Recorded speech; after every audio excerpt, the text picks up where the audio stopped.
Welcome to the Dental Elementary podcast. So hello everyone, this is the first episode in the podcast series by Dental Elementary. I'm Raj and I'm joined by the one and only Dr. Vinay. So Dr. Vinay, can you just introduce yourself to everyone? Yes, thank you so much, Raj and the Dental Elementary team for having me on this podcast. Really grateful to be here with all of you. I'm Dr. Vinay. I graduated from Barts in 2018 with a dental degree. Just about graduated. I did all right, did okay. Then I did my dental foundation training in Northwest London, scheme with Dr. Pavan Kumar. Had an amazing time on the scheme and in my training practice. He is a special interest in endodontics. I don't know about you, about university, I absolutely hated endo. But when you get taught by someone one-to-one, it's slightly different and you get to use all the kind of rotary gizmos and gadgets and then you end up loving it. And then I just completed my dental core training at Norfolk Park Hospital. So people say I haven't actually left the M25 yet. So born and raised in London. I finished my dental core training in maxillofacial surgery. Just finished that and doing loads of things in between. So yeah, really, no, it's really interesting because it's always best to find out like what route to go down after dental school. So we just wanted to get to know you really. So just a bit about yourself. So you mentioned you went to dental school in London. How was your dental experience? How did you find university?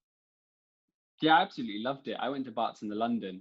There's two dental schools in London. There's King's College and there's Barts. When I applied in 2012. I applied to Bristol, Birmingham, Barts and King's. King's, they said, "Oh, you're too good for us. Like you can't come." So I said, "Fair enough. Like it is what it is." King's rejected me straight away. Barts, Birmingham, and Bristol gave me an interview. I did all right at Barts, did okay at Bristol, and Birmingham also said, "Oh, I don't think this place is right for you," and rejected me. But I'm happy to stay in London. It was an absolutely incredible experience. I took a year out and then I went to dental school.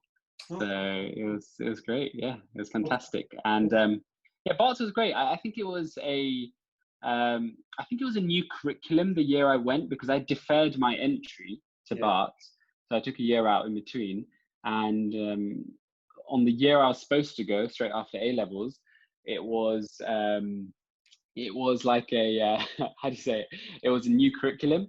So anyway, they kind of learnt lessons over that year, and then from my year, it was slightly tweaked. So guinea pig year a bit. Exactly. Oh, cool. So yeah. That's cool. So yeah, what got you into dentistry then, like applying? So was there anything else you wanted to do if you didn't go into dentistry?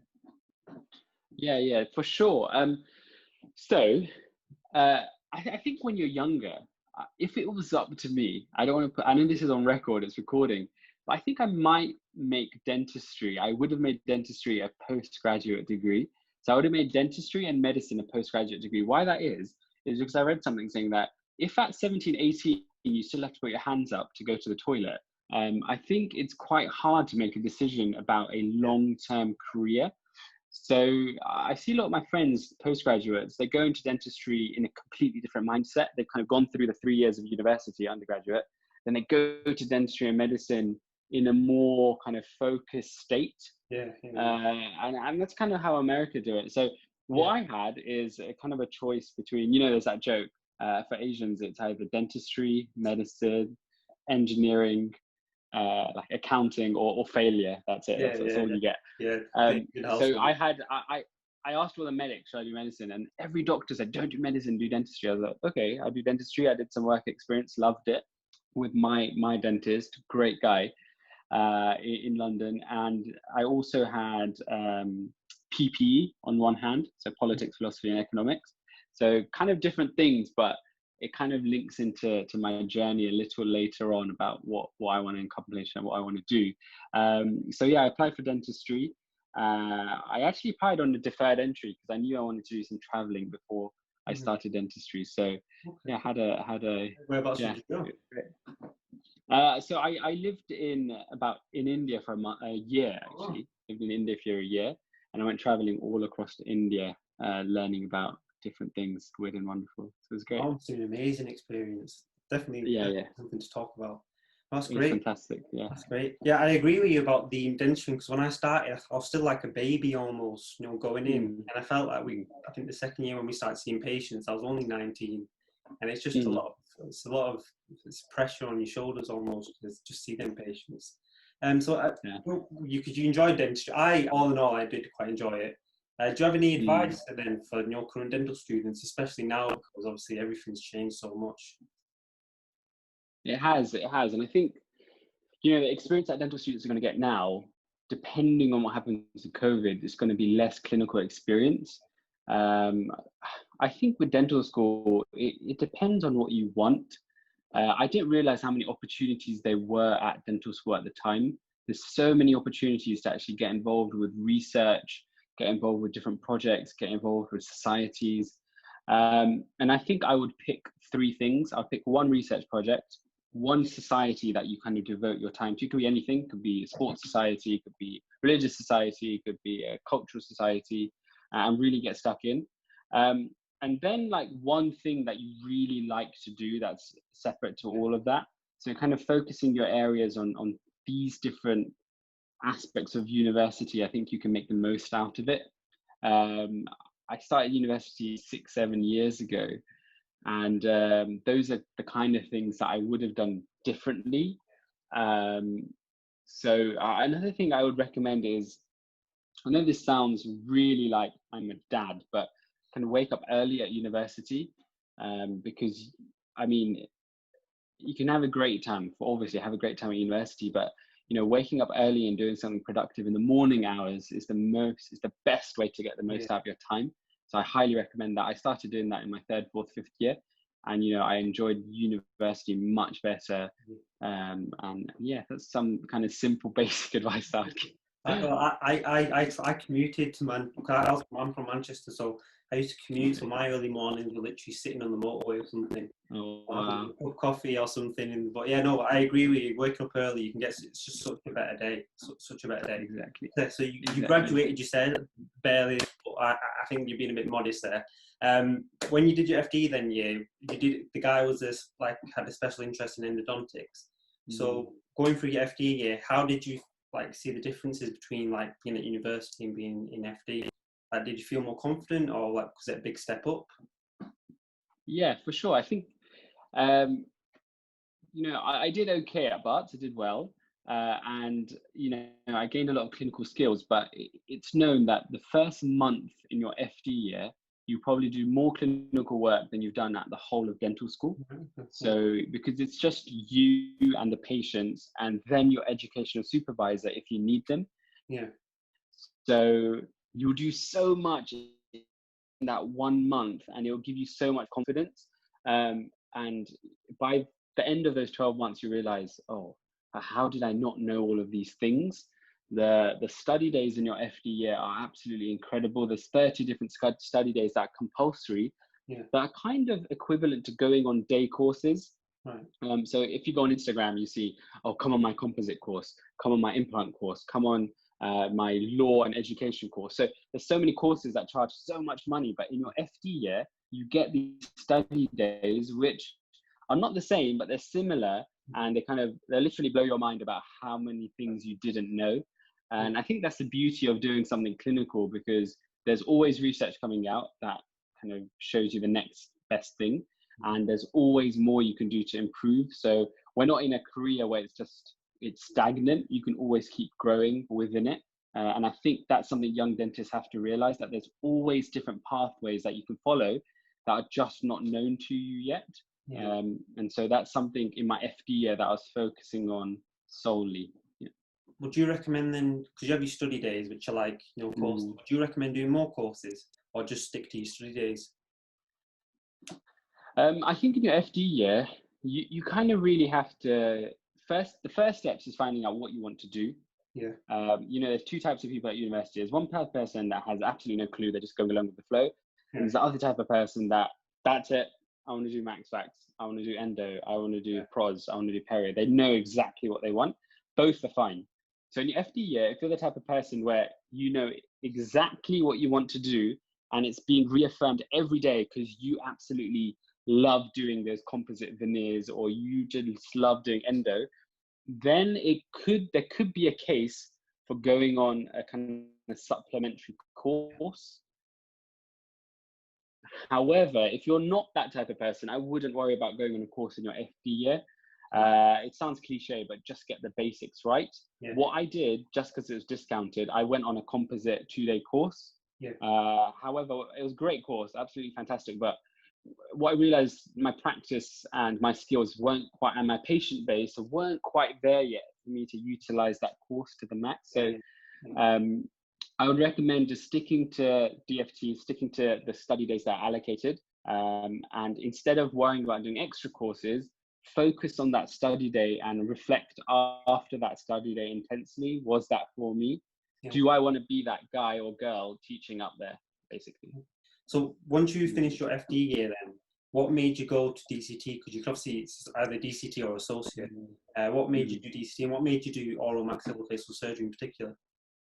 For sure. I think most dental core training posts are oral and maxillofacial surgery. So you do 5 years of university in general at dental school, then you do 1 year of dental foundation training, then you do 1 year of dental core training if you want.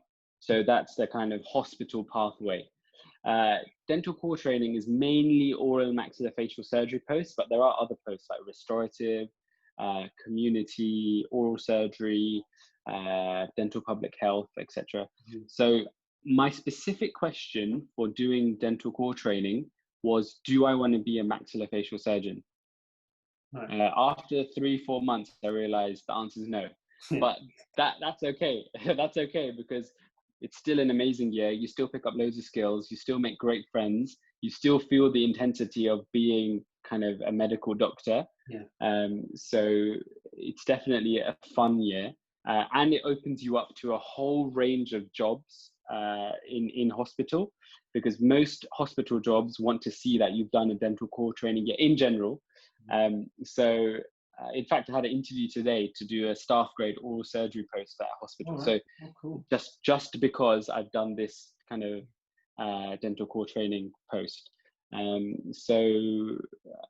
Obviously this year was a bit unconventional because dental core trainees were sent to ICU in my case. So we had like 2-3 months in ICU, which was incredible.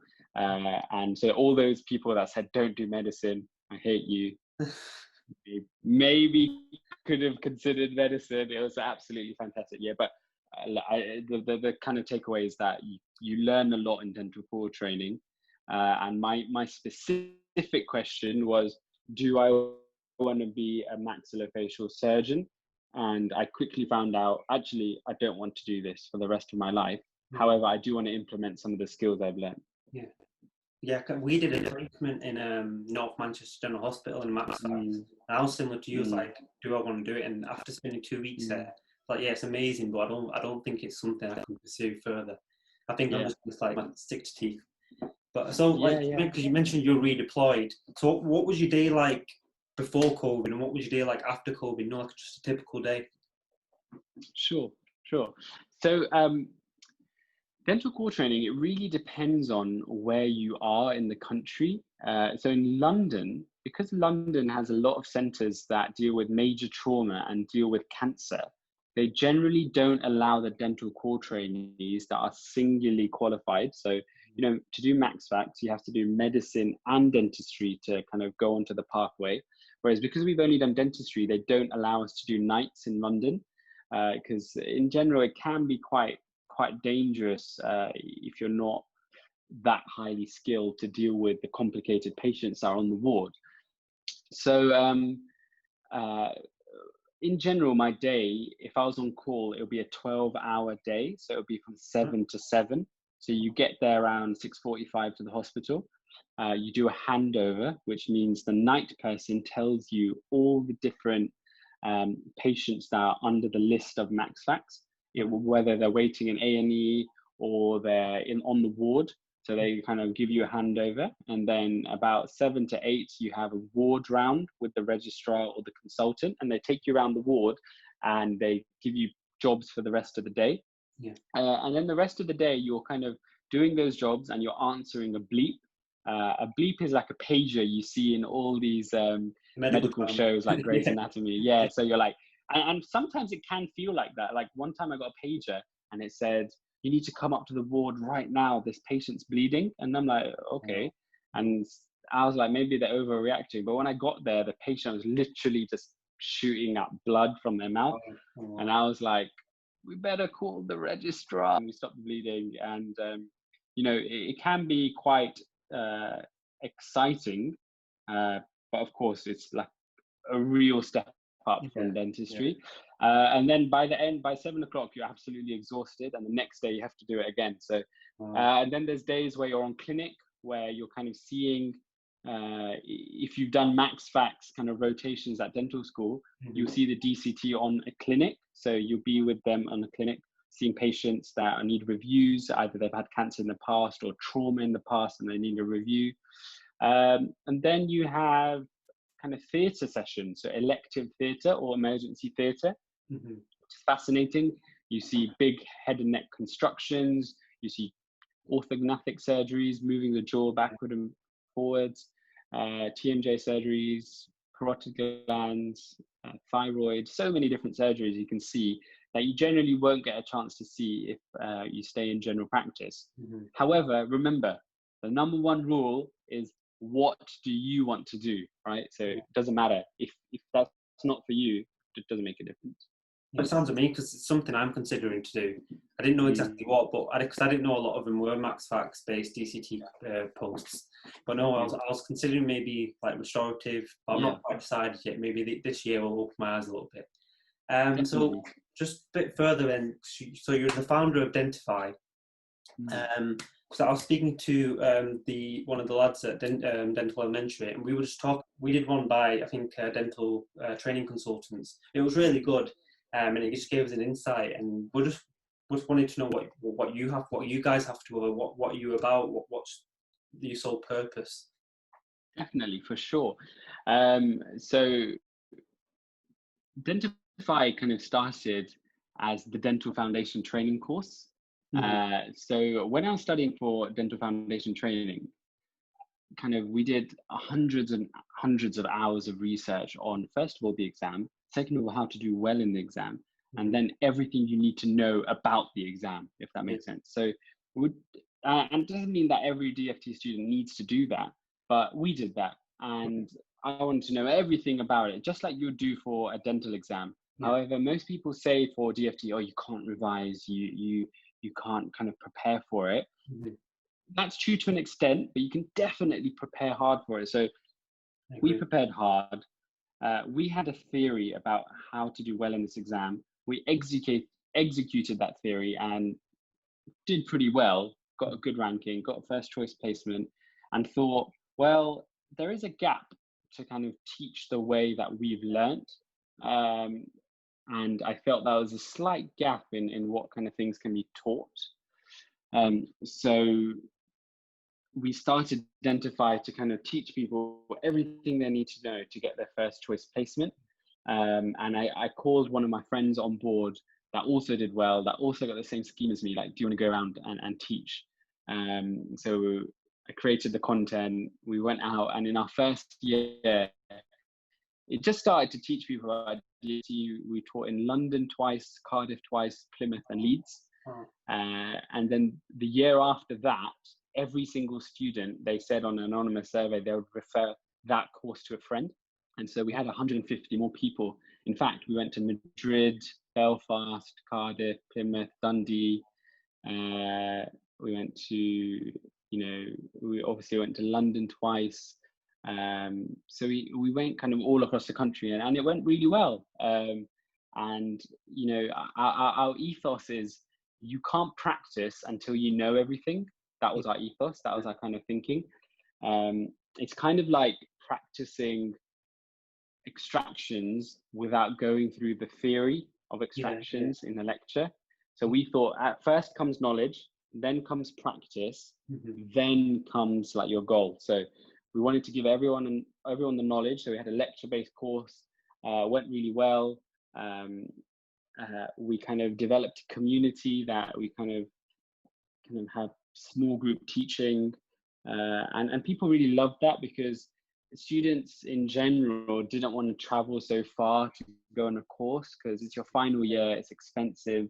So we thought, oh, we'll just come to you. So we went to all these kind of wonderful places, got to meet a lot of students, and it just developed from there, really. And then, of course, we used the same principles for dental core training, and it went really well again. And so we did a dental core training course to teach similar things. So why this is also interesting for me is because, you know, I was also thinking to do PPE, politics, philosophy, and economics. And so I've always been interested in philosophy. In fact, I used to teach philosophy every week at university. I used to teach about philosophy every week. And that kind of gave me confidence in teaching and how to teach properly, and the science of teaching. And then I loved the evidence-based. I know people think, oh, this is really boring, but I love the evidence-based dentistry and the kind of professionalism, teaching, kind of social responsibility aspect of dentistry too. So that kind of fits in with why I like policy and why I like PP and all these kind of different subjects. So when it came to clinical governance and leadership and all these different subjects that had to be taught for DFT, it just came second nature to me. So yeah, that was a bit about dental foundation training, dental core training, the courses we offer. But, you know, as you start going through the motions every year doing these kind of courses for the last 2 years, I started realizing we're kind of gaining a sort of community naturally.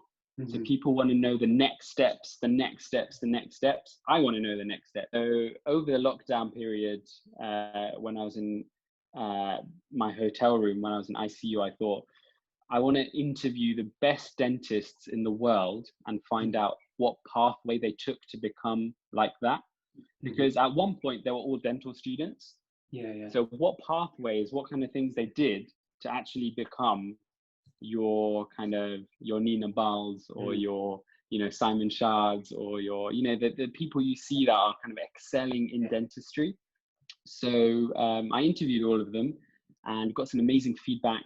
We found out a lot about their pathways that we can also use in our own lives. So kind of Dentify's mission has kind of evolved to help dentists find purpose and passion in their career. And it's kind of moving away from just saying, look, this is everything you need to know about DFT. This is everything you need to know about DCT, which is true. It's still really, really important, to more kind of a holistic program of helping students and dentists find passion and purpose in their career. I think over time, these things seem to dwindle. And, you know, seeing dentistry over the COVID period, a lot of young dentists feel like, oh, am I doing the right career? What else is there to this career? So yeah, so my kind of, that's my purpose with Dentify, and our team has grown by like 9 people, and yeah, it's great. It sounds amazing. Like I really like how you're taking the bigger picture of it. It's not just DCT, FD.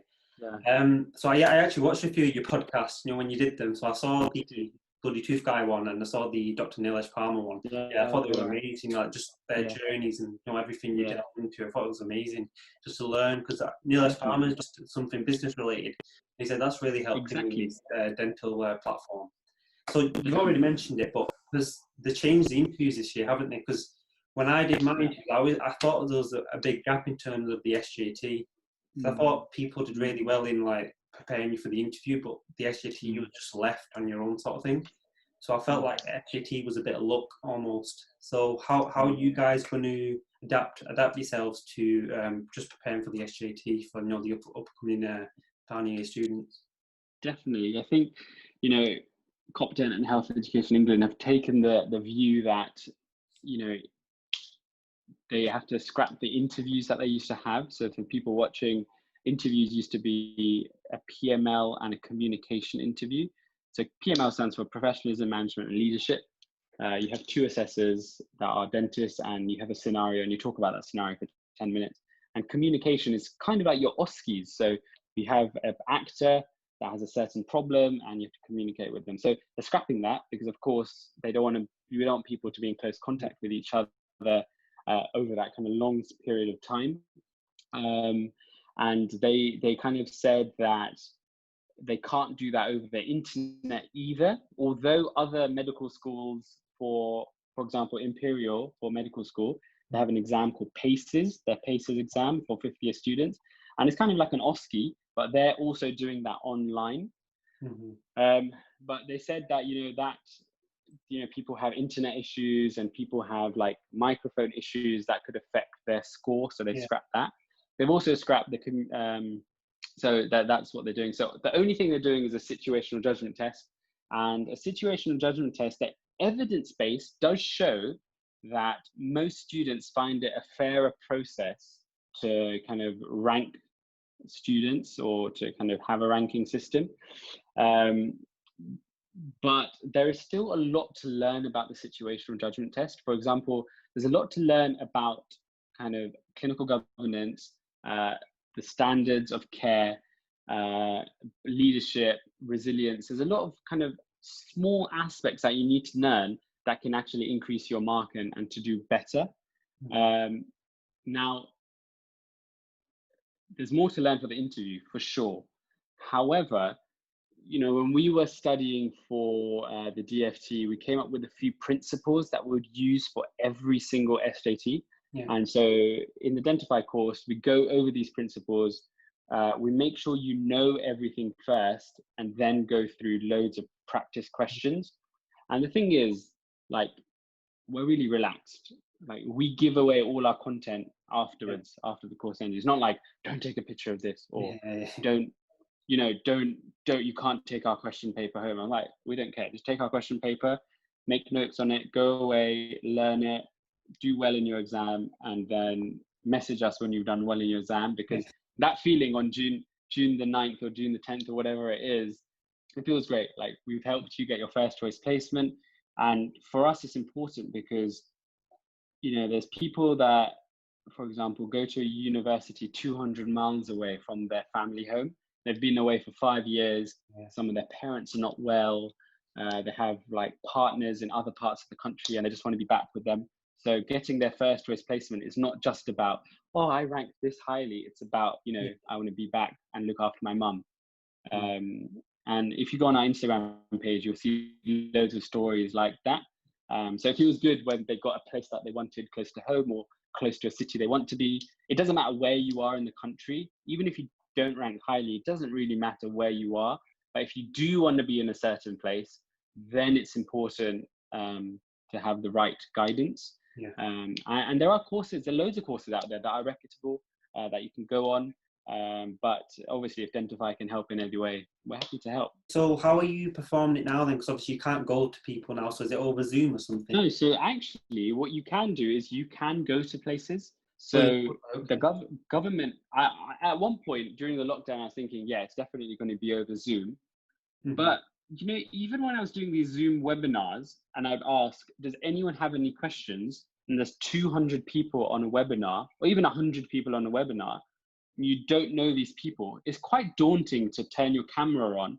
Like, before we start this interview, I was like, oh crap, it's going to be recorded. It's going to be on camera. And I'm wearing like just a jumper. But imagine you're a student and you're in a room for a Zoom webinar full of 100 people and you don't know them. It's quite daunting to kind of ask questions. And it's quite daunting to debate the people that are teaching you. Does that make sense? Like, you'll never shout out and go, actually, I don't agree with that. What about this? What about that? It comes off differently online, can't it? It can be quite it can be quite hard to kind of debate on an online webinar.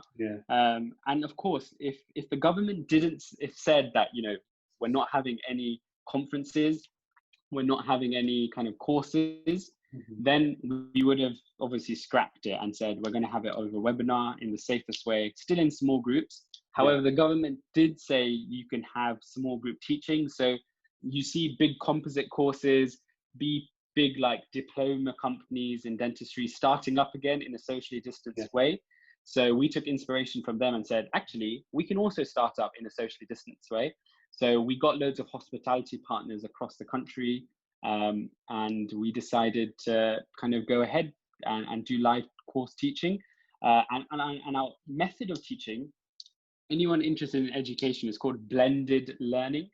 Okay. So you can't simply learn online, and you can't simply these days just learn face to face. If you have a platform where you can blend the learning, where you have face to face teaching and in small groups, and you have online teaching, then you can kind of blend it together. So we thought we'll have our face to face courses in small groups. We're coming to Manchester this time, so I'm not leaving you guys out. And then we're going to have like a whole mock SJT paper online for people to do, or over a Zoom call, over a webinar. And yeah, we just got our masks. Oh, I wish I bought the mask. We bought loads of kind of face coverings that are unique to Dentify, and we've made sure that safety is our top priority. And that our hospitality partners know that they're completely safe, and everything kind of goes to plan in that way.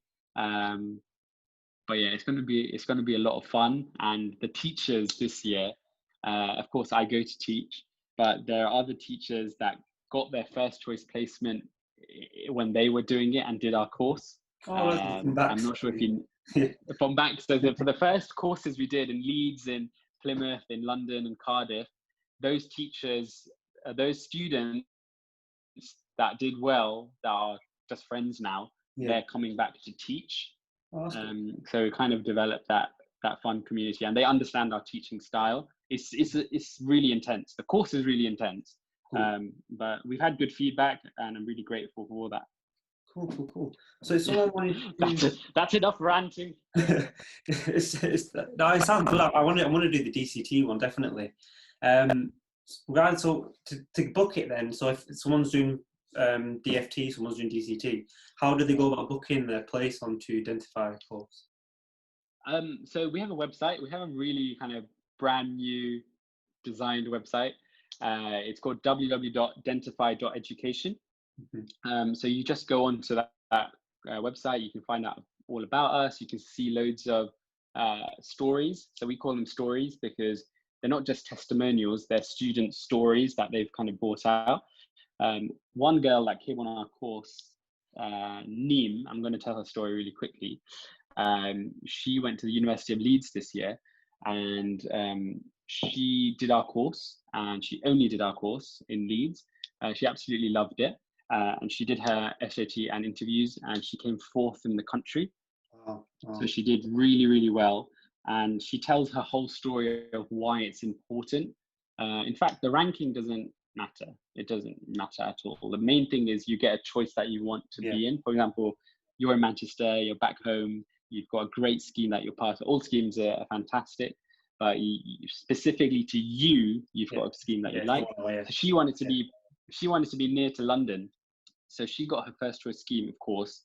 And why she wanted to do that is because she wanted to move in with her boyfriend.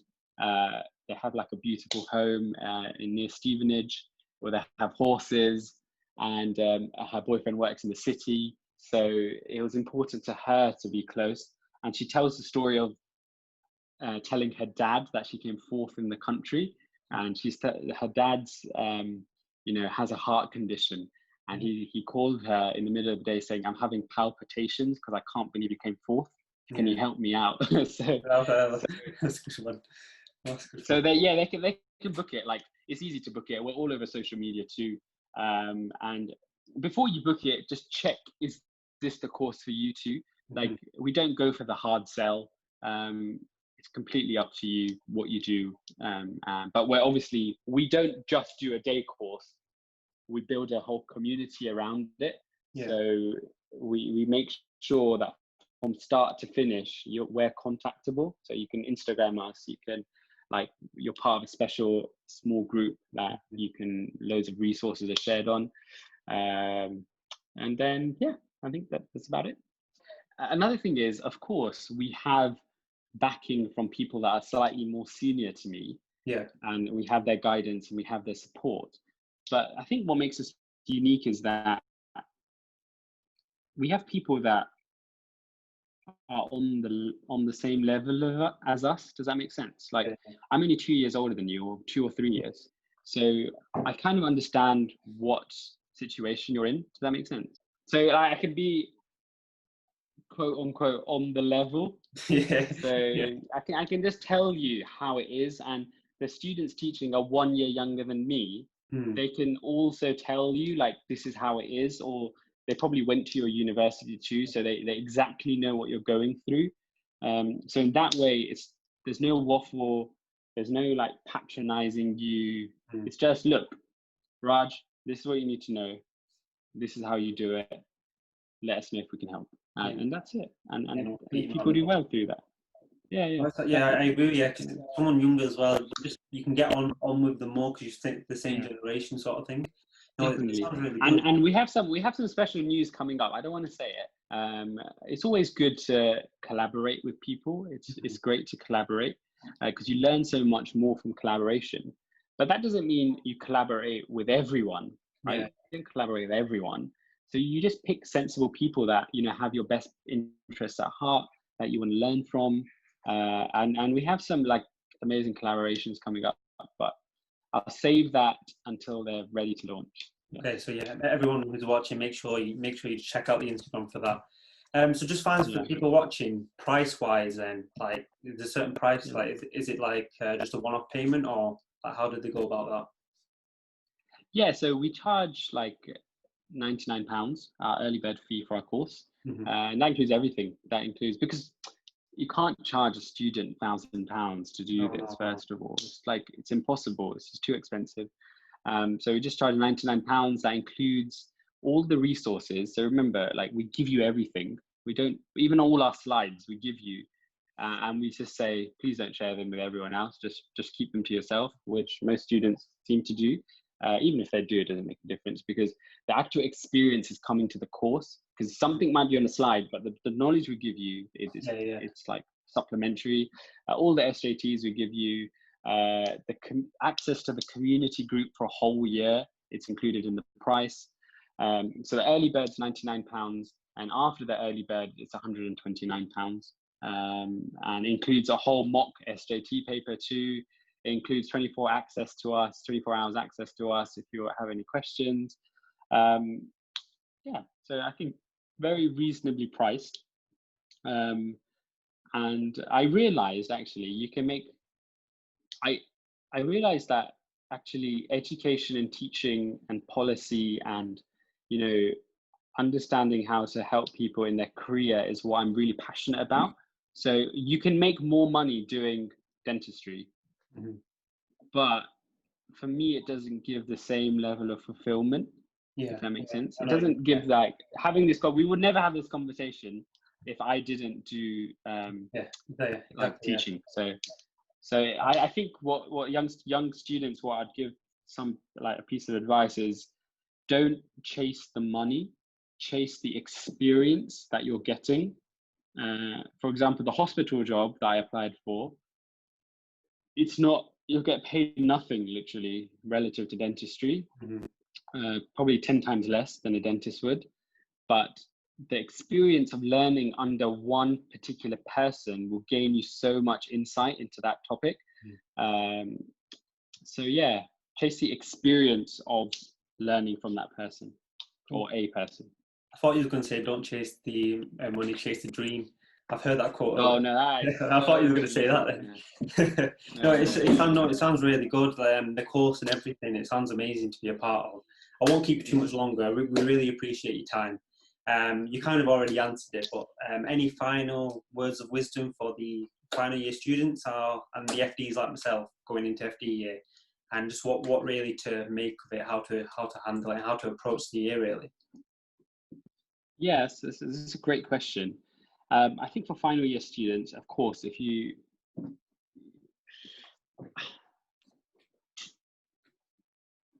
I think final year seems scarier than it actually is. You've learned most of the content in fourth year that you need to know. Final year is kind of a recap year. So I would just advise, do those 3 things that I said in the start. Try and get involved with at least one sort of research audit project to have on your portfolio. Try and get published in any paper that you can, that you're interested in. Try and network. Instagram has opened up a whole range of networking opportunities that you can talk to the best people in the world about your situation. And at the end of the day, it's all about like having a good time, I think, at university. It's your final year, and then once you go into dental foundation training, it's a great year because you start earning some money and you can pay for things yourself. But it's not the same at university. So for dental foundation trainees, what I'd recommend is, I think you've got 12 months to really start introspecting. Every day for 3 minutes, you should write down. It's really specific. Every day, 3 minutes, write down, what did I learn today? Is this going to help me in my future? Okay. Those 2 things. What did I learn today? Is this going to help? Just for 3 minutes. Everyone's got 3 minutes. That's nothing. So just write it down. You can make a diary. You can make a journal. What things did I learn today? Is this going to help me towards my future? Don't be scared to say yes to loads of things. That doesn't mean you have to go crazy in dentistry. It could be another passion that you're really passionate about. For example, as I keep saying, I'm really passionate about policy, and I applied to do a master's at Oxford in policy and got in, but I'm deferring my entry again for that. So it could be a whole range of topics that you're interested in. Don't let the conventional form of dentistry drag you down. Does that make sense? So don't let the kind of conventions drag you down. Try and think outside the box about what interests you and kind of go for that. That's the kind of things I would kind of advise FDs and final year students. But obviously, I'm wishing you all the best in your careers. Again, it's a passion of mine to help you guys with finding passion and purpose in your career. So if I can help you at all, you can always DM me on Instagram. And I look forward to hearing from all of you. Perfect. Thank you so much, Vinay. Yeah, I'll definitely be message you about DCT. You'll regret saying that in a few weeks' time. So, no, I'm really happy. I've literally every day at least have at least 10 people message me like, cool. How do I apply for DFT? How do I do this? How do I do that? I'm like happy to help out. Cool. And so is the rest of the team now. So it's great. That's perfect. So we won't keep you much longer then. Just wanted to say a massive thank you from the behalf of the Dental Elementary team, from everyone who's watching. We really appreciate your time, everything you've spoken about. It's just nice to get to speak to someone who's been there and done it. And it's not just someone who's just talking about their experiences, but you're actually giving an insight on how to do it, and you're actually teaching the next generation sort of thing of how to get them high ranks. Just finally, a big thank you from behalf of everyone. We look forward to seeing you again. It might not be me hosting, but we hope to see you soon. And any final words you got before we leave? Yeah, I'm just grateful to the whole team, you and the whole team at Dental Elementary for allowing me to be part of your podcast. And I'm very grateful, and I hope to speak to you soon.